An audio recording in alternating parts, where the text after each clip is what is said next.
राम राम शेतकरी मित्रांनो, आपला सोयाबीन 19 तारखेपर्यंत चांगला हिरवागार होता।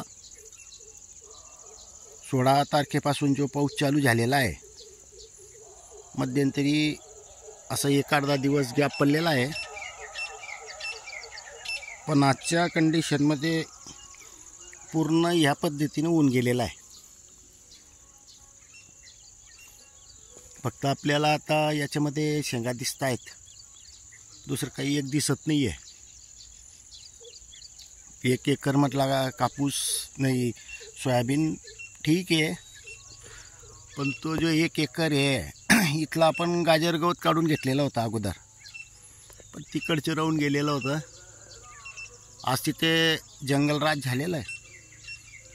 तणनाशक मारून सुद्धा आपल्याला पाहिजे तसे परिणाम त्याचे भेटले नाही आहेत। त्याच्यानंतर पाऊसच म्हणजे 16 तारखेपर्यंत काही वाटत नव्हतं, पण ज्या वेळेला पाऊस चालू होऊन गेला त्याच्यात त्याची स्पीडमध्ये वाढ झालेली आहे।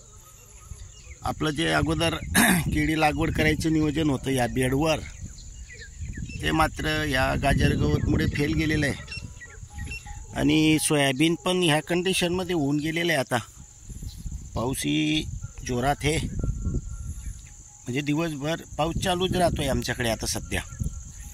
आणि हा येलो मोजॅक हे यामध्ये येऊन गेलेला आहे, पण आपलं इतकं बरं आहे अगोदरच्या असल्यामुळे वरपर्यंत आपले दाणे परिपक्व झालेले आहेत शेतकरी मित्रांनो।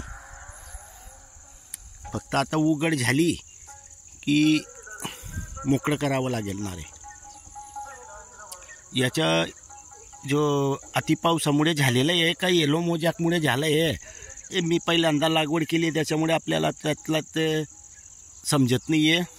पण ठीक आहे, जे काही आहे ते या पद्धतीने आजच्या कंडिशनमध्ये सोयाबीन झालेलं आहे।